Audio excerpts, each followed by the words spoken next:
so much for meeting us. Oh yeah, totally. You get to meet Hudson. Hi Hudson, how are you?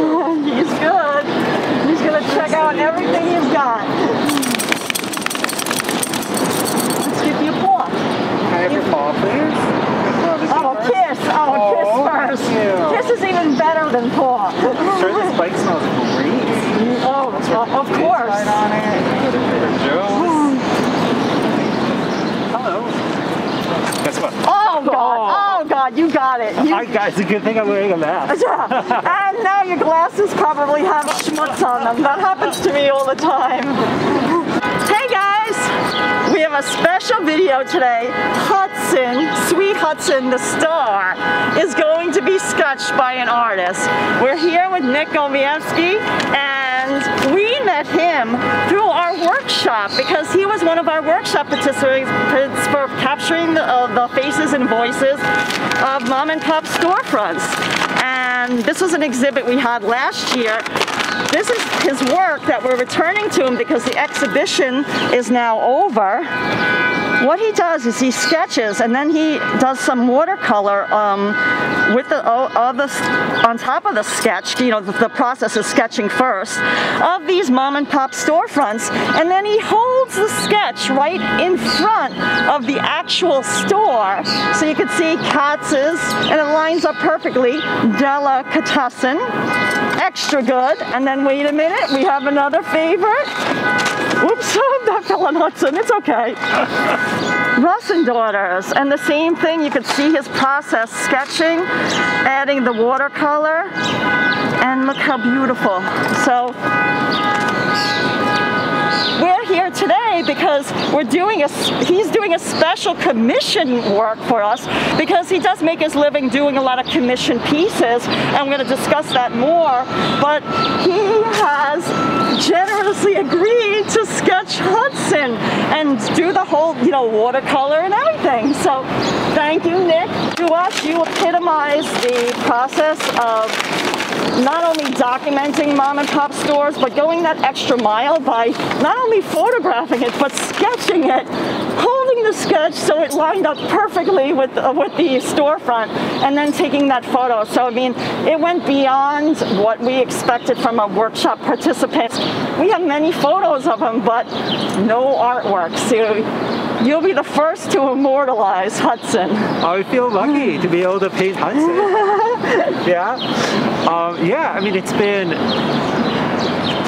this pandemic has been weird, but I've still kept up my drawing a day project, and during the pandemic added in watercolor, and then after doing your workshop finally realized oh yeah, I can talk to the restaurant owners too of the places that I'm drawing. It somehow never clicked to do that before. So Nick, tell us a little bit about your artistic process. Okay, my process is part of my process is doing a drawing every single day. And so it's just on site, usually somewhere in New York City, and I'm really drawn to storefronts, the architecture, and sometimes even the flowers growing. It's the springtime now. And so I'll do a sketch on site with pen or pencil, and then add in some watercolor, and then the final work is taking a photograph of that sketchbook in front of what I've drawn. So you just saw, so I would draw the left half of the Wonder Wheel in Coney Island and let the photograph show the right half, and then let that combine. And that's the work I do every day, just like this stuff right here. And then they're quick, and my work in the studio can take months at a time, and so it's the quick work, but also just informs everything, like the color, just the gesture of it, which sometimes can get lost if you're just staring at the same painting for months. And so today, when I paint Hudson, I just want to do a really quick sketch.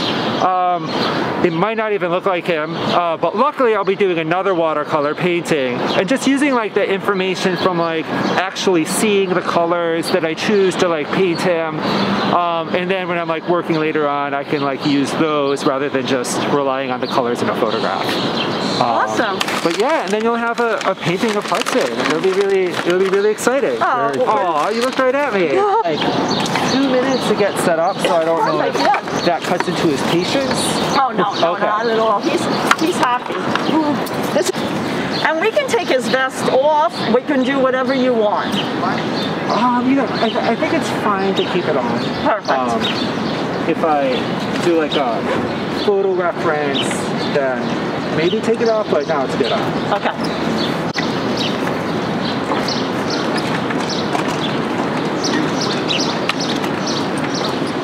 Good boy. So, And this is great because it's like an easel too. I know. It's like, it's multi-purpose. Like I've like transported art on it.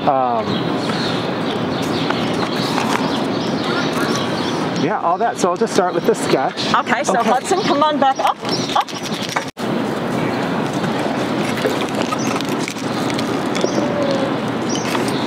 Hey, Hudson.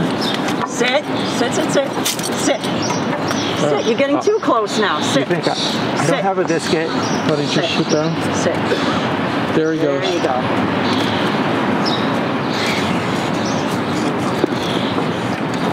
He gets impatient.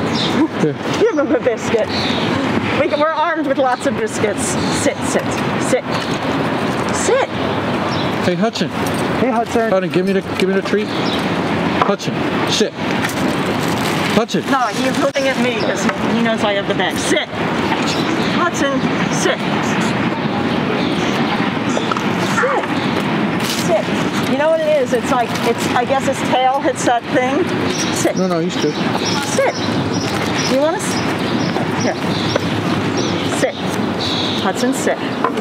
There you go. You stay.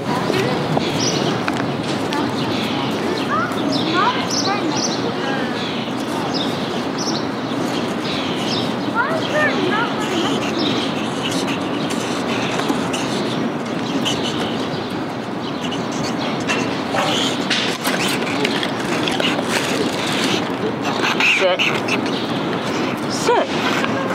Because the angle changes when you're not sitting. There you go.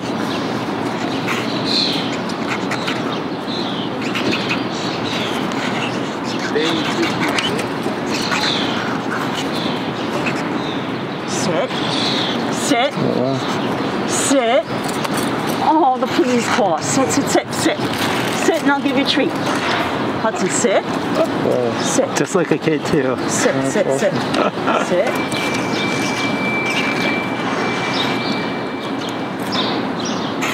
It's trying to get it like a kid to stay still, right? Yeah. Same thing. They're sleeping or watching TV, maybe. Yeah, exactly.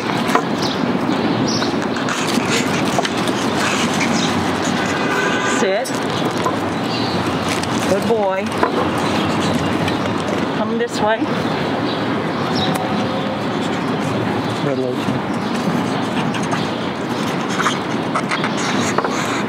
Sit.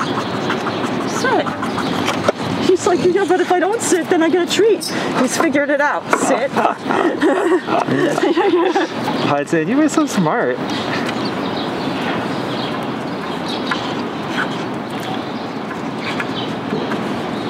Sit. No. This is too many treats now. Sit. You're not going to be rewarded for not sitting. You figured it out, but I'm smarter than you, I think. Maybe. Sit. Come on, sit. Sit. You know the word. Come on. Be obedient. Sit. He's like, but that's awesome. Okay, let's get some color on here. So, oh my God. Again, it's more just the gesture. Oh, it's gorgeous. Wow. You captured the essence of Hudson.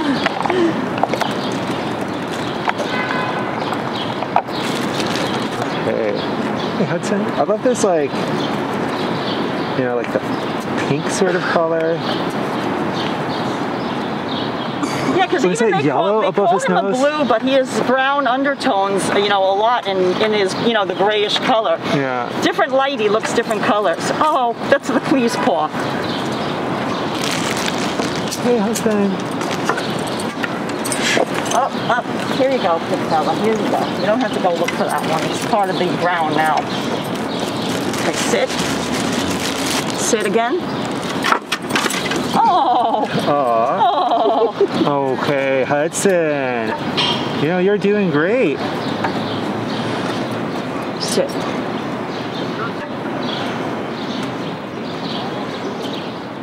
Oh, I feel like I'm really looking inside your mouth now, Hudson. Yes. I like that. I didn't see that earlier. What's going on with your eyes? Let's see. In the best way possible. Oh, there he is. There's the big mouth. Just like yellowish. There's the big smile. Like green. Definitely not that. Show him that Hudson smile. Yeah. Here,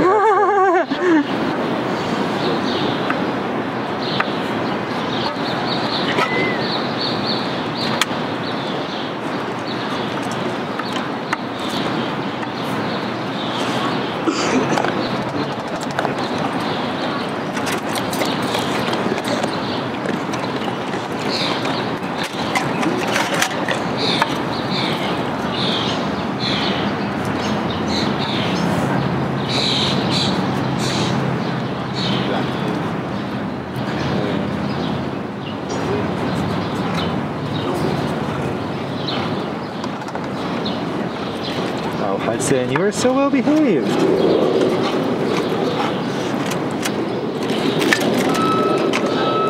Okay, so this burnt umber, some ultramarine blue. I think that's gonna be like that brown fur here.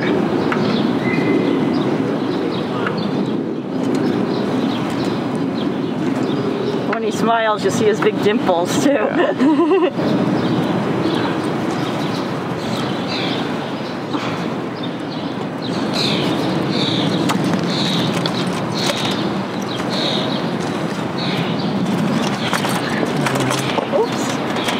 Sorry about that. That was bad, my bad throw.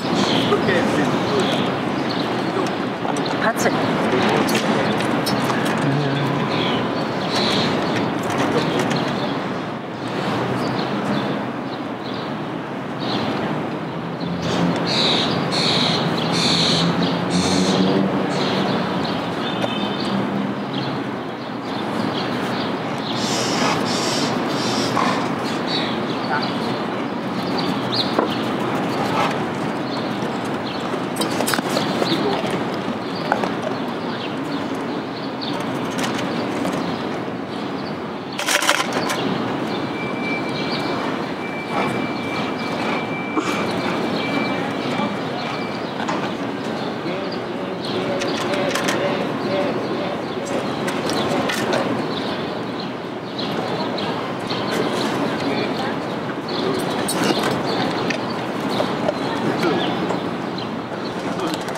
Hey Hudson, I'm gonna draw your vest now. It's very nice.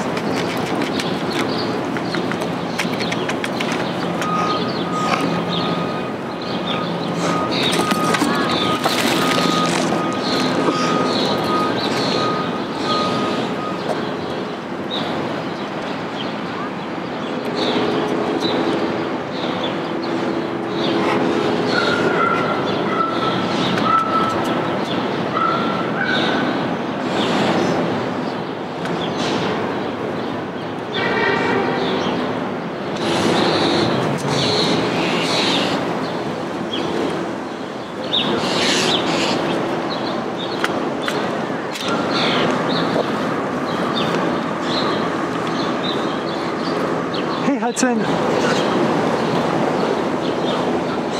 a sketch made of you.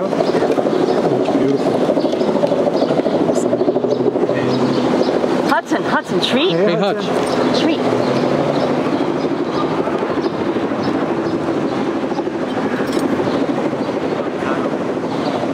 Oh, you're so cute, Hudson.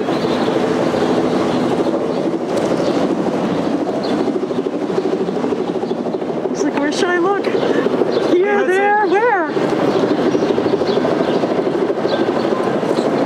I know. Sorry, the sketchbook's not a treat. He's like, but there's a treat right behind the sketchbook. Yeah. I want to know, is this the first time that you've sketched a dog like in vitro, like, you know, Vivo. Vivo, yeah, not in vitro. Yes, that would be in a test tube. This is the first time I've ever sketched a dog. Oh, yeah. wow. Nice. So Hudson, oh, he's trying to nibble the bracelets. See, I see. Little paw bracelets, his favorite. Oh. gosh. Yeah, and definitely the first time, like, yeah, a live dog. I've like attempted to do sketches like at the zoo before of animals, but not a lot. And usually it's just very, very quick. Good. So. Well, I mean, I'm amazed. I'm amazed. And that was so quick. I mean, I don't know. It's just, to me, you're just, I mean, it's just so, the talent is so beautiful. You captured the essence of Hudson. Look at that. Yeah, it's amazing. Look at that.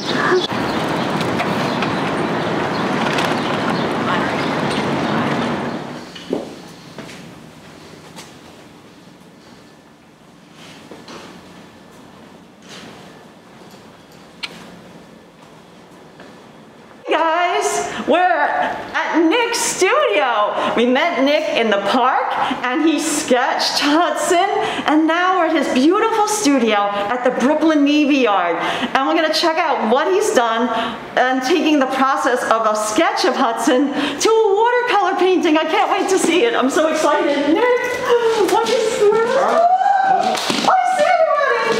Oh my God. Oh my God. Oh, that is awesome. Wow.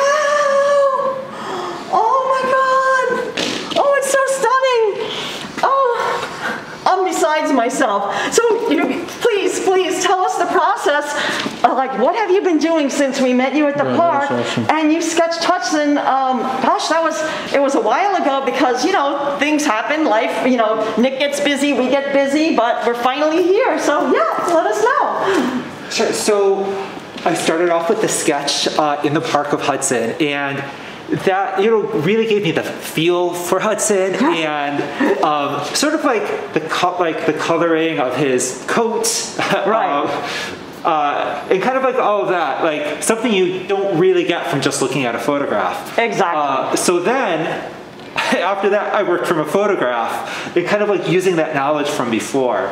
And so I kind of started off with just finding you know, my favorite photo off of Hudson's Instagram page and asking you for that. And then Hudson Pity NYC. Yeah. And so just printing this out and kind of like using that as a template to just kind of get the shape of him. And then so I started with a sketch of him, since I'll like, you know, sometimes start with a sketch of an artwork before like making the final, just as like a place to kind of like check out colors or just things like that. Be like, should I put a tree in front of this building? The answer, no. And so I just wanted to start with that, since this is my first time kind of painting a dog. Oh wow, it is. It's the very first pet portrait. Yes, I actually realized once before I did like a pencil sketch of a dog, kind of talking about like gesture drawings. So it's like not the first animal ever I've drawn, right, but like the first kind of like portrait. And so I started with this, just kind of like trying stuff out, being very loose. You can see some like kind of like paint marks on the side, or just kind of like doing a note, like some notes for the colors of the sky, like some cobalt and some cerulean. Oh wow. But then as I worked more on it, and then like, so here is like the real one, just kind of like so this isn't even the real one. No, this is the real one. Oh, okay. No, it is, because then I decided, like, wait a minute, like this isn't the sketch, like this is it. This like has this feeling of life to it, like his eyes there. So I'm like, oh wait, it's not a sketch. Like this isn't the sketch. Like this is it. Yes. That's awesome. So it's kind of like a surprise that way. It's beautiful. I love it. I mean, I can't even, I mean, I'm speechless, which is really a difficult thing for me to be. I'm usually overflowing with words, but it is so gorgeous. Oh, I'm honored. I'm glad. So I'm glad that it. So does this feel like Hudson? Oh, you've captured the essence of Hudson. His coloring, because you know he is called a blue because of his coloring. It's a blue nose. They call him American Staffordshire Terrier. But his coat, as you met him and you see for yourself, it's more. Even though he's like a bluish gray, there's a lot of undertones of brown. And in certain light, he looks really more brown than he does gray. And I see that you definitely captured that too, which is really, really, really wonderful, because like you said, in some photos, he can appear just like, sort of just a gray and not, you don't really see those brown undertones. So it just perfect. And even you captured the way his paws are. They're just not solid snowy white. There's pinkness to them because you know, that's, you can see like the pink of his skin through the light, you know, fur that he has, and his muzzle, the pink around his muzzle, the little freckles that he has on his muzzle too. You captured them as well. Yeah, perfect. And his gorgeous eyes. He has such soulful eyes, I believe, and I think you did it justice. And his ears. All of our channel supporters say, oh, Hudson has those velvety ears. They bounce up and down, and they have that little, like, je ne sais quoi, you know, like the way they're curved. You captured it perfectly. I mean, I'm just blown away. I just love it, love it, love it so much. I mean, oh, it's gorgeous. And I can't wait to frame it. I can't wait to display it. I'm thinking already how I want to get it framed, what I want to do. My mind is racing a mile a minute. I'm just so happy. But I first started this project, so these sketches can take like 5 minutes, 10 minutes. That's kind of like the average time. When I was doing paintings more like this in the studio, so Karla, guess how long this painting took? I mean, it's just a cacophony of activity, color, the old tenement buildings, the storefronts, the people. But I mean, the details that are in this, I can't even imagine. I would imagine this is probably at least 3 months of work. Am I even close? You, well, from start to finish, it took 2 years to do. Oh my God! Nice. It may have only been 3 or 6 months of actual work. Right. But it spanned that amount of time. So you would work a little bit on it and then do some other stuff and then go back to it. Yeah, like there would be other things that come up, like like during this, I think I had a commission to do a painting of McSorley's Ale House. So it's like this gets paused for like, you know, a few weeks while that painting gets made. Right. So I mean, there's like also life happening. Like my son was born in the middle of this. So like that kind of extended it a bit, but basically it's like these long, like these super detailed, vibrant paintings that are kind of like an assembly of details, sort of, rather than just like an overall gesture of the area, kind of. And so, like, you know, this trying to apply that vibrancy to these New York City street scenes. But anyway, these paintings kind of like took forever. So it was kind of nice to be able to do the sketches, which are just like, it's done. It's like 5 minutes, it's done. There'll be another one tomorrow. Right. Don't think on it. Don't overthink it. Like it's just there you are in the moment. Complete. Right, and then that project kind of took on like a life of its own. Like early on, it was like picked up as like a Twitter moment, and then it's like via like Instagram. Right, because that's how I found you, through Instagram too. I said, "Oh wow, who is this artist? This is really exciting. We've got to meet," and then that's the rest is history. Yeah. So this is amazing. So how did you take a photo? Like how did this, you know, walk us through the process of, you know, you explained how you did Hudson, that you did that initial sketch, but then, you know, brought it to the a sketch to the painting side. Is it a similar process for when you do, you know, like say a large scale work like this, or even a smaller one? But I mean, as far as your work, you know, how you know, go from A to finish. Yes, sketches were made of this area, but it's part of my bicycle commute over to my studio, and so I'm like, oh, I love this. I'm going to take a picture of it, and it was kind of like stitching a few photos together since it was a little bit wider view than like what I had. And then it's kind of like making a one-to-one printout and kind of like using that as like an underlying kind of like just like the underlying design for it. And so it like started off as just this giant pencil sketch and then just doing all of the black lines and paint. So it's like this huge painting and like... So there's no ink involved? No ink. Oh, wow. So it's like that's all black gouache paint and probably with like a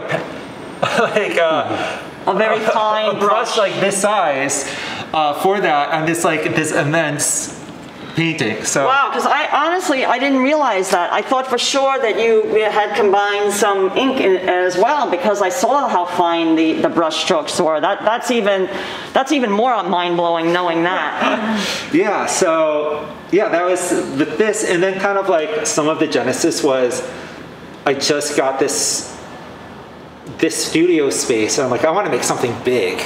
And how long have you been here? I've been in the studio for about 5 years now, in the Brooklyn Navy Yard. Before that, I was in Dumbo. We found you through Instagram, and I want to let the audience know how they can get in touch with you, the best way to see your work, and how they can maybe purchase some prints, because I know you have an Etsy shop where not only do you do like original commissions, but you also sell some prints, which would be a more affordable option for people. And yeah, give us the lowdown. Sure. So the best way to follow me is on Instagram. It's just my name, Nick Golebiewski, and I'm hoping you can spell that on the screen. We will. We'll put the link. yeah. So you may want to cut here. No, but no, I like it. No. So it's NickGolebiewski.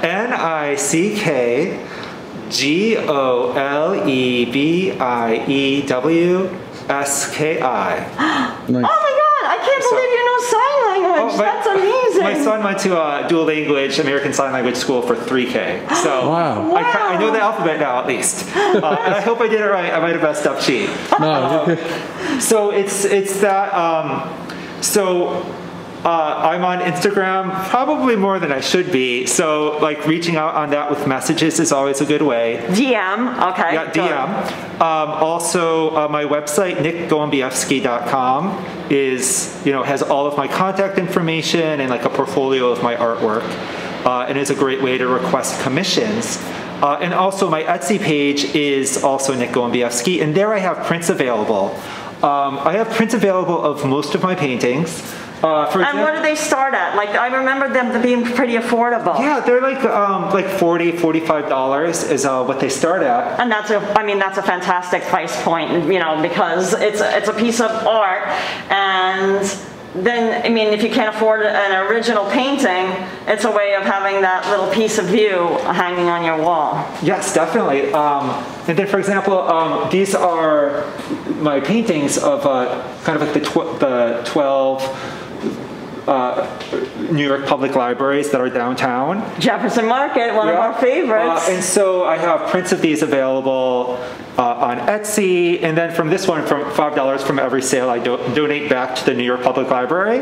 Oh, that's so wonderful. Yeah, so like this, lots of prints. I think, let's see. Right, because then you have this Wonder Wheel, small, but then I see this larger one too. Yeah. Wow. Yeah. So yeah, just a large-scale watercolor painting. Yeah, where like that one's in gouache. Yeah, and all of that. Like I could pull out. This is a commission work, right? Yes, this is a commission I'm working on now of a building in Fort Greene, and so yeah, this one's almost finished. I think it's like at that stage where I'm afraid of overworking it, but I definitely know that the commissioners requested kind of like the 3 cats that live in the house to be in the painting. So I have these like separate pictures of them and working them in here. So this is pretty much all gouache, but then I'm doing some watercolor for the cats to make them look a little more like airy and lifelike. So I have to finish those. So I guess at first, like painting cats and painting Hudson, your dog. So it's kind of like all this new animals. Right, right. And I see you worked out the colors over here just to test it. Yeah. I love that, seeing the process and everything. I think it's stunning. I think it's ready to hang. I know you have to add some finishing touches with the kitties, but I think it's gorgeous, and it just captures the essence of the beauty of an old brownstone with the lintels and all the details. Because they're not one color, and you've captured that just like you did with Hudson.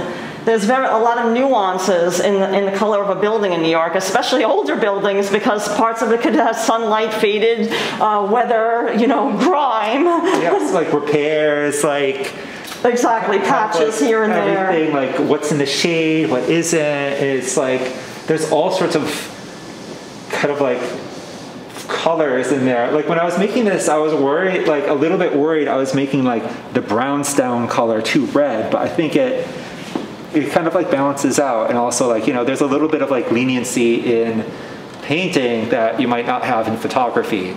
Right, too. right. Right, it's not a photorealism, you know, kind of thing. You have artistic freedom to interpret. Right, yes. But like that said, I am working like from a photo for this, but also like kind of like focusing on the building, you can get rid of stuff like in this one, like getting like kind of like taking out like a street light and kind of being like, oh, this tree is kind of in the way, like all the cars parked on the street. So kind of like, it can either be like a very just like, this is what the street is, like here it is, here's this like kind of like vibrant painted snapshot that takes place over the course of painting it for 2 years, or just kind of like focused right in on sort of like the building itself. And exactly, kind of, making that the hero. Right. And this is your usual, you know, like you said, the gouache, and you know, this we know that you had a little set with you when you were working on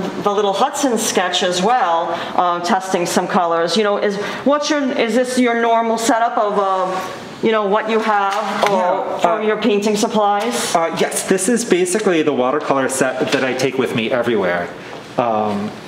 So it kind of like goes around for the daily sketches. If I'm like working at home or somewhere else, like this is basically it for watercolor. And you find that you can get most of the colors that you need by just combining the ones that you have right here. Yeah, I think there's some power in having like a limited palette. Too, although sometimes it's fun to work in like, you know, sometimes it's like getting an extra color special for something, but then then a lot of the like commissions or larger scale paintings like this, I do in gouache. Right. So it's a much more kind of like matte color afterwards. And with this one, I feel like it's an even more limited palette. So like this painting here is painted with like probably like 7 colors or so, with like mostly gouache, with like a little bit of like watercolor tossed in. Somehow I find I really like adding in like mineral violet into like the brownstone and getting in some shadows in with the gouache. But yeah, so yeah, this is basically the setup I have. So like this will be the working table with whatever like medium I'm using at the time. Have you always, is watercolor always your preferred medium versus like acrylic or oil? I mean, that oil is just totally different. I mean, you know, people might not be familiar with that, but since I have a little background in art, you know, there's a huge difference. So I'm interested to find out, you know, how you chose watercolor. Yeah. Well, actually, you know, when I was when I went to art school at the University of Buffalo, I worked in my painting classes. I was primarily in oil paints, and then when I had a studio in Dumbo, like, so about 10 years ago, I was like for about a year or two using pretty much just oil paints, but then switched over to water medium. I think starting with gouache. Part of it was just wanting to like try it out, and then kind of liking it, and then it's like less toxic than oil paint. And then once having kids. Just kind of like a real dedication to not having it's toxic of materials. Exactly. Right, because then you don't need to use turpentine or anything like that. Right, like you don't have to have turpentine. And then the other thing, this like entire studio space, there's a few artists that share you know, this entire studio, and so it's kind of a point that, you know, oil paint isn't allowed just because it just smells, and it has like the fumes that linger in here. So Nick, I see that you have a lot of space over here, and I saw the Hudson sketch from when we met at the park in Stuyvesant Park.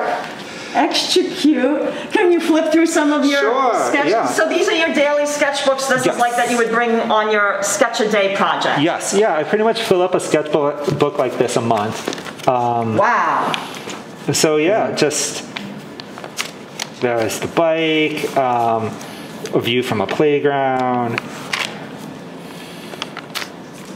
sewer grate. A sewer grate here in the Navy Yard, part of Fort Greene. Sometimes the drawings, I think as I mentioned before, will be upside down just because the wind's blowing that way, like a milkweed pod. Oh, man, that makes sense. You know, yeah, I drew that scene in the spring too. So there's just kind of less there. This is from you know, the park where we met up. Oh, like right. I remember the puffy flowers, the little puff bowls. It was yes. like hydrangeas at the time. Oh, beautiful. But yeah, flowers are just so great for like a quick sketch. Yeah, also in the Navy Yard here, Brooklyn Fish Transfer. So you're just doing your daily thing, and then you'll just stop and you'll say, oh wait, this is it. This is the spot I want to sketch. Like, how do you pick a spot? Oh, it's kind of a mix of everything. Like, some of it is like, oh, this is cool, I'll draw it. Like, some of it is kind of like an intention, like, oh yeah, like the light ship Ambrose. I bicycle past that yesterday. I want to paint it today. Like, perfect. Kind of like, some of it's like planned out. Some of it is kind of like being commissioned to do. Like yesterday, I was commissioned to do a daily style sketch of Le Poisson Rouge on Bleecker Street. Oh. So it kind of like it's a whole mix of things. Some of it is just really being interested in an area and being like, oh, I should do a bunch of drawings in Chinatown this month. This view is gorgeous. I see the whole Williamsburg Bridge. A lot of the icons. I see Empire State Building. I see all the new buildings, Chrysler Building. I mean, tell me what this like to have this view every day. What that means to you. Oh, this view is just incredible. It's like wonderful to come in here and just like look out the window and see like Manhattan like just out in front of me.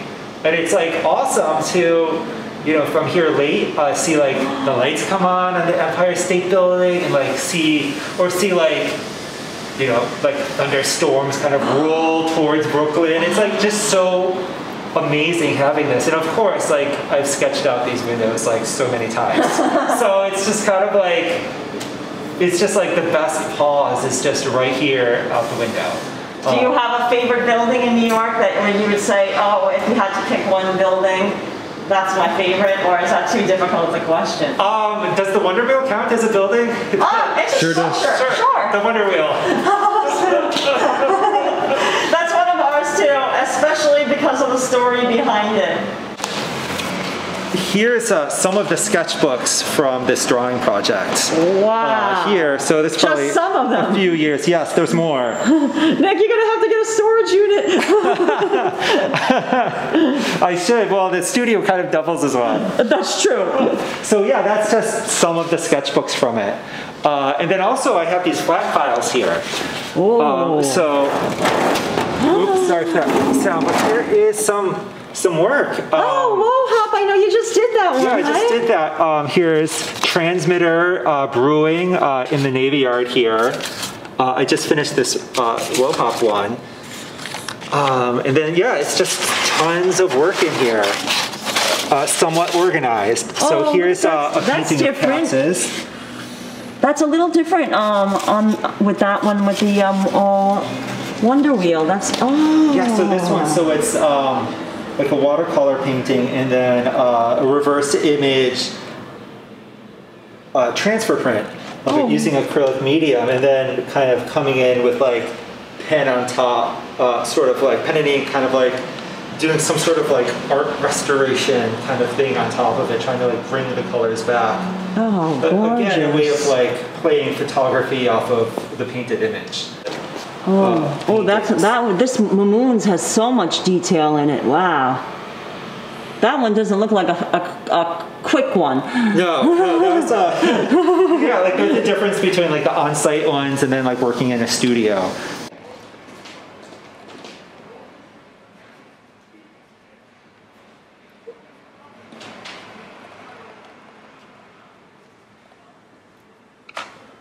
Okay, that's it. Glamorous part of just ripping it out.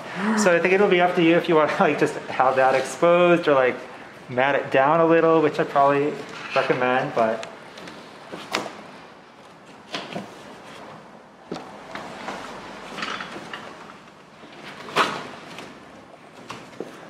Oh, that's nerve-wracking, right? Isn't it? Like, I'm like, what if I rip the painting in half?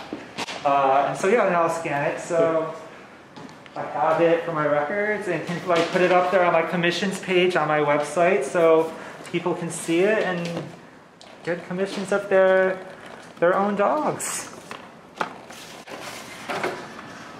Okay. Hudson's getting wrapped up to go. Here's Hudson. Hudson to go. Okay, I'll just take that shot. Perfect, and then we're golden. I see the love in everything that you paint, whether it's a storefront, whether it's a nature scene, whether it's a building, and of course Hudson.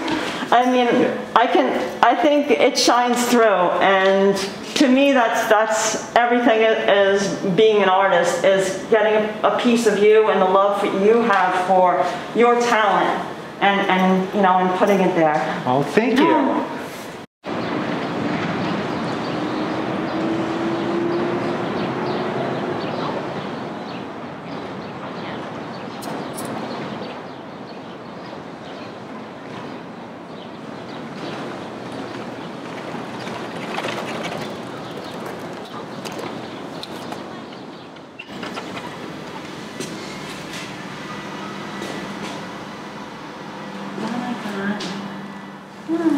Detail. I'm going to take a close-up of some of the detail in here. I'm trying to think of the best spot. James, I'm going to be in your way a second. I just want to come in.